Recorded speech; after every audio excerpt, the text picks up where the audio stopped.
थानेसर विधानसभा के कुरुक्षेत्र मंडल, थानेसर मंडल, ज्योतिसर मंडल और अभिमन्युपुर मंडल द्वारा नवनिर्वाचित सांसद नवीन जिंदल का अभिनंदन समारोह आयोजित किया गया।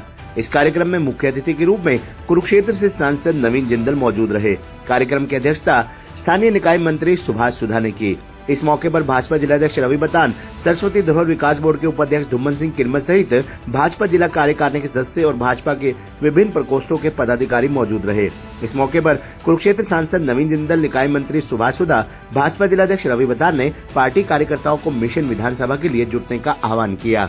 इस मौके पर मीडिया से बातचीत में कुरुक्षेत्र के सांसद नवीन जिंदल ने कहा कि जो चुनावी वायदे उन्होंने किए हैं वह सभी पूरे करेंगे, लेकिन उसमें थोड़ा समय लगेगा। साथ ही उन्होंने कहा कि शुरुआती तौर पर मैं कुरुक्षेत्र लोकसभा के अंतर्गत आने वाली सभी आईटीआई और पॉलिटेक्निक में दौरे कर रहा हूं और वहां पर किस तरह युवाओं को बेहतर टेक्नोलॉजी से रूबरू करवाया जा सकता है, इसके लिए मैं देश की नामी गिरामी इंस्टीट्यूट में भी जा रहा हूं। नवीन जिंदल ने कहा कि कुरुक्षेत्र लोकसभा के भाजपा कार्यकर्ताओं ने जो मुझे सहयोग दिया है, अब उस सहयोग को वापस मैं विधानसभा चुनाव में करूंगा और अपने लोकसभा की 9 विधानसभाओं में कमल खिलाने का हर संभव प्रयास करूंगा। इस मौके पर निकाय मंत्री सुभाष सुधा ने मीडिया से बातचीत में कहा कि प्रदेश की जनता के सुख दुख में भागीदारी के लिए हमें मंत्री बनाया गया है और अगर जनता परेशान होगी तो उन अधिकारियों की खैर नहीं जो जनता को टेंशन देंगे। उन्होंने कहा कि हमने आदेश दिए हैं कि प्रदेश की जनता जब दफ्तर में जाए तो उनकी अधिकारी सलीके से बात सुने और उनका आदर सत्कार करें। आपको बता दें कि लोकसभा चुनाव के करीब 1 महीने बाद भाजपाइयों की तरफ से कुरुक्षेत्र से सांसद बने नवीन जिंदल का अभिनंदन किया गया। हालांकि इससे पहले नवीन जिंदल एक बार लोकसभा एरिया का दौरा कर कार्यकर्ताओं से मिल चुके हैं, लेकिन ये पहला मौका था जब जीत के बाद विभिन्न मंडलों के कार्यकर्ताओं से नवीन जिंदल रूबरू हुए। पिपली रोड स्थित स्टर्लिंग रिसोर्ट में कुरुक्षेत्र मंडल, थानेसर मंडल, ज्योतिसर मंडल और अभिमन्युपुर मंडल कार्यकारिणी की ओर से अभिनंदन समारोह आयोजित किया गया। शहरी निकाय राज्य मंत्री सुभाष सुधा भी उनके साथ रहे। सांसद नवीन जिंदल ने कहा कि केंद्र में प्रदेश सरकार ने जनहित की इतनी योजनाएं चलाई हैं कि अंतिम छोर तक खड़े व्यक्ति को इनका लाभ मिल रहा है। ऐसे में कार्यकर्ताओं का दायित्व बनता है कि लोगों के बीच जाकर उन्हें इन योजनाओं के फायदे बताने के साथ साथ लाभार्थियों की सूची में भी शामिल होने में मदद करें। कार्यकर्ताओं के बलबूते पर बड़े से बड़े चुनाव को जीता जा सकता है।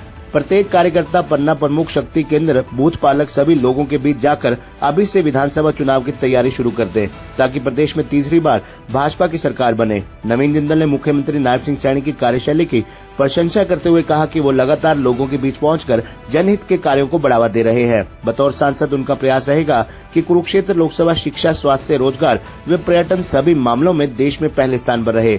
उन्होंने लोकसभा में मिली जीत के लिए सभी का आभार व्यक्त किया। इस मौके पर जिलाध्यक्ष रवि बतान, चेयरमैन धर्मवीर मिर्जापुर, उपाध्यक्ष सरस्वती बोर्ड धुम्मन सिंह किरमच, मंडल अध्यक्ष हरीश अरोड़ा, एडवोकेट दीपक चौहान, पूर्व मंत्री देवेंद्र शर्मा, सुशील राणा, श्यामलाल जांगड़ा, रामपाल पाली, रविंद्र सांगवान, खैरतीलाल सिंगला सहित अनेक पदाधिकारी व पार्टी कार्यकर्ता मौजूद रहे। खबरनामा हरियाणा के लिए डॉक्टर राजेश वधवा की रिपोर्ट। तो देखिए, आज मैं यहाँ पर थानेसर हल्के के अंदर कुरुक्षेत्र के अंदर मैं आया हूँ और सभी कार्यकर्ताओं से मिलने का मौका मिला। सभी के अंदर एक बहुत जोश है और सभी को मैंने अपना आभार व्यक्त किया, सभी कार्यकर्ताओं को, उनके परिवारजनों को, उनके साथियों को, कि उन्होंने मुझे ये सेवा का मुझे मौका दिया और मैं पूरे तन मन धन से मैं अगले 5 वर्ष उनकी सेवा करूँगा। और इन 5 वर्षों के अंदर जो मुझे पहले 10 साल सेवा का जो मुझे मौका मिला था उससे मैं 10 गुना मैं काम करके दिखाऊंगा। और जो मैंने कहा था कि कौशल विद्या केंद्र हम यहाँ खोलेंगे, वो हम खोलेंगे। उसके अंदर समय लगेगा क्योंकि नया बनाना करना, उसमें 2 साल का समय लगेगा। लेकिन उससे पहले जो है जितने भी यहाँ पर आईटीआई हैं उनको आईटीआईज को मैंने विजिट किया है। जो नेशनल इंस्टीट्यूट ऑफ डिज़ाइन है आज उसको भी विजिट किया, जो पॉलिटेक्निक्स है उनको मैं विजिट कर रहा हूँ और उनको कैसे अपग्रेड किया जाए उसके लिए जो है कल मैं गया था भुवनेश्वर के अंदर सीवी रमन इंस्टीट्यूट है, सीवी रमन यूनिवर्सिटी है, वहाँ पर ग्राम तरंग है और वर्ल्ड स्किल सेंटर है। उन सब जगह जाकर के मैंने विजिट किया, जाकर के देखा। उनसे भी मैं सलाह कर रहा हूँ कि किस तरह से वो आकर के, क्योंकि वहाँ बहुत अच्छे मुझे लगे, बहुत अच्छे, अगर हम देखें जो हम कर रहे हैं और वो लोग कर रहे हैं हमसे वो 10 गुना अच्छा वहाँ पे काम कर रहे हैं। तो उनसे भी हम लेकर के आएंगे, आइडियाज़ लेकर के आएंगे, उनको इन्वॉल्व करेंगे कि वो किस तरह से हमारे को यहाँ पर हमारे आईटीआईज को हम अपग्रेड कर सकते हैं। इसलिए आप देखेंगे बोलने में समय कम लगता है, काम करने में समय लगता है। तो उसमें मैं काम में मैं लगा हुआ हूँ। मुझे इसमें बहुत आनंद भी आ रहा है, मुझे बहुत खुशी हो रही है और सभी लोगों का मुझे बहुत समर्थन मिल रहा है और मैं बहुत पूरे जोश के साथ में लगा हुआ हूँ इन कामों को आगे बढ़ाने के लिए। लोकसभा चुनावों के बाद विधानसभा चुनाव में आपकी बारी है सपोर्ट करने की समर्थकों की उम्मीदवारों की, तो क्या प्रयास है? हमारा प्रयास ये है कि हम जो है यहाँ पर मेरे कुरुक्षेत्र संसदीय क्षेत्र में, चाहे वो रादौर है, लाडवा है, शाहबाद है, थानेसर है, पेवा है, फिर पुंडरी है, गुराचीका है, कैथल है, कलायत है, 9 के 9 विधानसभा हल्के जो है हम जीते यहाँ से, और सभी जगह यहाँ पर हमारे भारतीय जनता पार्टी के विधायक बने। मुझे पूरा विश्वास है कि आने वाले चुनावों के अंदर हरियाणा के अंदर तीसरी बार भी भारतीय जनता पार्टी की सरकार बनेगी।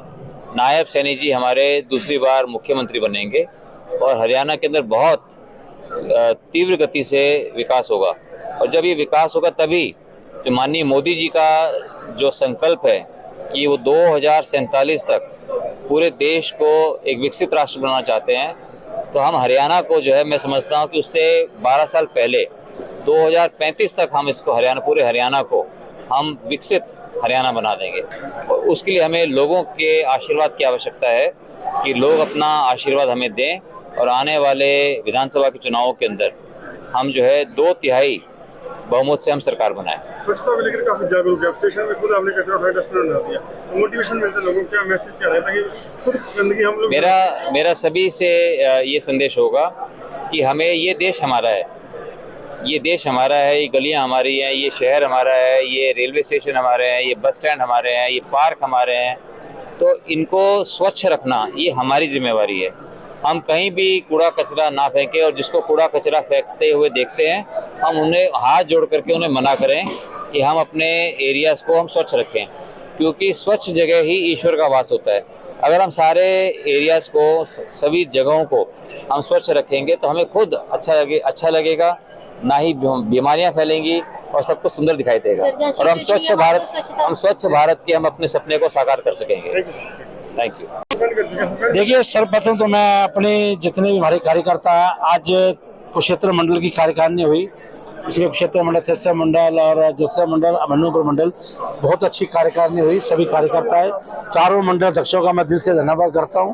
और मैं ये कहूँगा कि आज जो हमने मेंबर पार्लियामेंट की सीट जीती है, तो ये कार्यकर्ताओं, इन पन्ना प्रमुख, इनके मैं कहूँगा शक्ति के अंदर, इन लोगों की वजह से हमने जीती है, और मैं इनके लिए धन्यवाद करता हूँ। आदरणीय नवीन जिंदल जी यहाँ पर आए, उन्होंने लोग सभी का उनका धन्यवाद किया, और मैं कहूँगा मैंने भी सभी का धन्यवाद किया।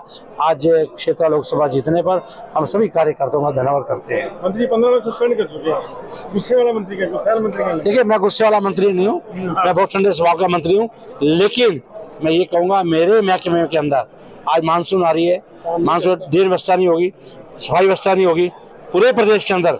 मुझे जहाँ भी कोई ऐसा, आज मैंने मीटिंग में भी कहा था, कहीं भी नगर निगमों में, नगर पालिकाओं में, नगर परिषदों में कहीं भी मेरी लापरवाही मिलेगी, मैं इमीडिएट उसको सस्पेंड करूँगा। बिल्कुल मैं कहता हूँ कि जनता एक भगवान का रूप है, ये हमें चुन के बनाती है, और हम इनके काम नहीं करेंगे तो कौन इनके काम करेगा। ये बहुत बड़ी बात हमें सोचनी है, और मैं कहूँगा कोई किसी घर पे चढ़ के नहीं आता, इस सोच समझ के परमात्मा की दया से बहुत दुनिया के मकान पड़े हैं, ये लोग उठ के आते हैं, सोच समझ के आते हैं। तो हमें इनकी बातों को लेकर अधिकारियों को स्पष्ट है, पहले तो अपना नेचर ठीक करें, वे ऑफ टॉकिंग ठीक करें, बैठाएं, उनकी बात सुने, उनको पानी पिलाएं, उनकी बात सुने, फिर उसके पास उनका काम पूछें। लेकिन अगर काम में भी, और हमारे प्रदेश के मुख्यमंत्री नायब सिंह सैनी ने कहा है कि अगर हमारे कार्यकर्ताओं के, हमारी जनता के अगर चक्कर लगाओगे तो तुम्हारे भी हम चक्कर लगवा देंगे। तो इसलिए हमने कहा है कि आप अपना जो भी ड्यूटी है, ड्यूटी को ड्यूटी समझे, लोगों की सेवा करें, और इसी में आपकी भलाई है।